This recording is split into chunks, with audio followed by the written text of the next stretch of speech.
की वीडियो में हम इम्पोर्टेंट बात करेंगे, कंसेप्ट है जो कि प्लेटलेट से डिसऑर्डर से रिलेटेड है। इस टेबल को देख रहे होंगे तो इसमें समझना बहुत कठिन हो जाता है कि किस में ब्लीडिंग टाइम बढ़ता है, किस में पीटी बढ़ता है, किस में एपीटीटी बढ़ता है। ठीक है, तो इसका हम कंसेप्ट समझते हैं।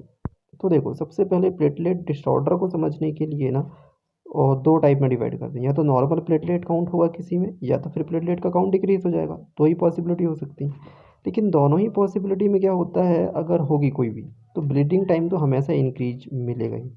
बट एक कंडीशन है हीमोफीलिया, उस पर क्या होता है, ब्लीडिंग टाइम नॉर्मल मिलता है। इसका क्या मतलब हुआ, मतलब ब्लीडिंग नहीं होगी क्या? नहीं, ब्लीडिंग होगी हीमोफीलिया वाले में, लेकिन कंडीशन ये है कि सुपरफिशियल ब्लीडिंग जो कि स्किन और म्यूकोशा पे होगी ना, वहाँ पर नहीं देखी जाएगी। क्यों? क्योंकि वहाँ क्लोटिंग नॉर्मल टाइम में हो जाएगा और ब्लीडिंग रुक जाएगी। तो फिर मतलब क्या हुआ भाई, उसमें क्या होगा, ब्लीडिंग टाइम जब नॉर्मल है तो डिफेक्ट कहाँ है, डिफेक्ट होगा उसके क्लॉटिंग फैक्टर में।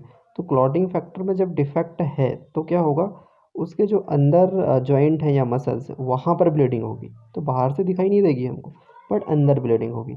और इस केसेस में क्या है, ब्लीडिंग टाइप इंक्रीज दोनों पे हो रहा है। इन पे क्या है, प्लेटलेट का डिफेक्ट है।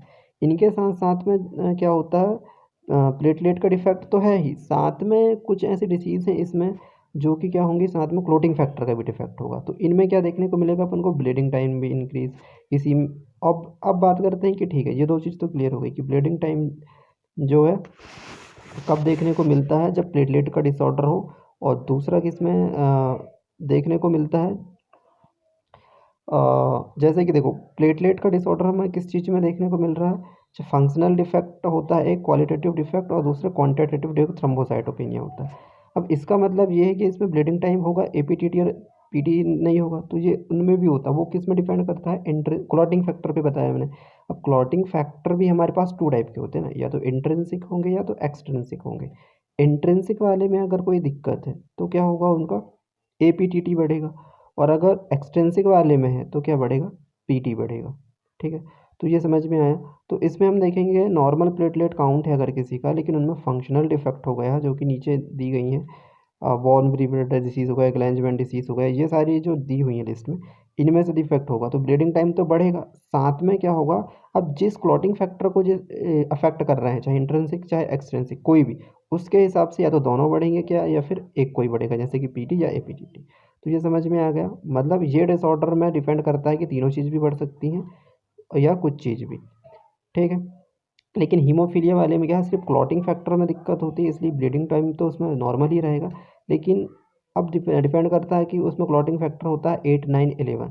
वो एक्सट्रिंसिक इंट्रिंसिक में जिसमें भी आ रहे हैं उसके हिसाब से उसमें पीडी या एपीटीटी बढ़ेगा। ठीक है, तो ये कंसेप्ट आपको क्लियर ही हुआ होगा। अभी हम बात करते हैं कि क्या होता है, फंक्शनल डिफेक्ट तो देख लिए हमने। ज़्यादातर जो होता है थ्रोम्बोसाइटोपेनिया के केस आते हैं, जो कि किस में आता है, क्वांटिटेटिव डिफेक्ट में आता है। मतलब इसमें क्या होगा, हमको ब्लीडिंग टाइम तो देखने को मिलेगा ही। अब इसमें फिर डिपेंड करता है क्लॉटिंग फैक्टर है या नहीं। ठीक है, किसी में डिफेक्ट। तो अब इसमें देखेंगे क्वांटिटेटिव में कौन आता है, वो थ्रोम्बोसाइटोपेनिया। अब थ्रोम्बोसाइटोपेनिया में क्या होगा, या तो बोन मैरो की एक्टिविटी बढ़ जाए या कम हो जाए, जिसको मेगा कैरियोसाइटोसिस या मेगा कैरियोसाइटोसिस बोलते हैं। ठीक है, तो इसमें बहुत सारी कंडीशन है थ्रोम्बोसाइटोपेनिया में।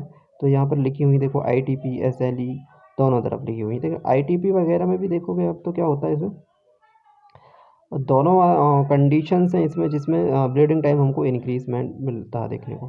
तो आई आपको बेसिक कंसेप्ट जो है क्लियर हो गया होगा। अब इस टेबल को देखोगे पहले, तो देखो इसमें लिखा बर्नार्ड सोलियर सिंड्रोम। ठीक है, अब इसमें क्या है, ये क्वालिटेटिव है। अब क्वालिटेटिव है तो इसमें प्लेटलेट काउंट तो नॉर्मल होता है। ठीक है, तो ब्लीडिंग टाइम क्या होगी इसमें, एलिवेटेड, क्योंकि हमने अभी पढ़े। अब प्लेटलेट क्या होगी इसमें, नॉर्मल, सॉरी, पीटी मतलब प्रोथ्रोम्बिन टाइप, प्रोथ्रोम्बिन टाइप भी नॉर्मल है और एपीटीटी भी नॉर्मल है। क्यों? क्योंकि क्लॉटिंग फैक्टर इस पर डिफेक्ट नहीं होते, नॉर्मल होते हैं, उनका कोई डिसऑर्डर नहीं है ये। ठीक है, ये सिर्फ किसका डिसऑर्डर है भाई, ब्लीडिंग टाइम इंक्रीजमेंट देखने को मिल रहा। तो ये क्वेश्चन आएगा कि हमारे पास जो एक पेशेंट है जिसका प्लेटलेट काउंट भी नॉर्मल है, पीटी भी नॉर्मल है, एपीटीटी भी नॉर्मल है, बट फिर भी ब्लीडिंग टाइम बढ़ा हुआ है, तो ये कैसे हो सकता है? तो उसके लिए हमको बताना पड़ेगा कि ये बर्नार्ड सोलर सिंड्रोम है, जो कि क्वालिटेटिव डिसऑर्डर। ठीक है, अब उसमें भी नॉर्मल फिजियोलॉजी समझोगे कि कुछ एग्रीगेशन के कारण होता है, कुछ एक्टिवेशन के कारण होता है, कुछ एडेशन में डिफेक्ट के कारण होता है, जिनके कारण अलग अलग डिवाइड होते हैं पूरे फैक्टर। ठीक है, तो वो आप नॉर्मल फिजियोलॉजी पढ़ सकते हो।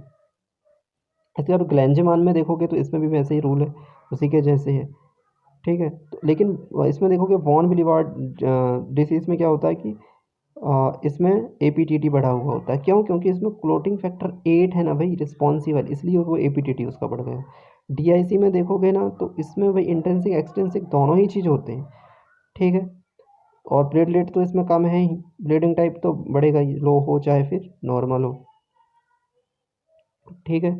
लेकिन हीमोफीलिया की मैंने बताया था कि इस केसेस में क्या होते हैं, नॉर्मल होते हैं। सिर्फ क्या होता है उसमें क्लॉटिंग फैक्टर मैंने बताया था 8-9 वगैरह हो रहे हैं, इसलिए एपीटीटी बढ़ रहा है, क्योंकि वो क्या है 8 और 9 हमारा किस में आएगा, एपीटीटी वाला इंट्रिंसिक फैक्टर में आएगा। तो आई होप कि आपको ये पूरा कंसेप्ट क्लियर हुआ होगा।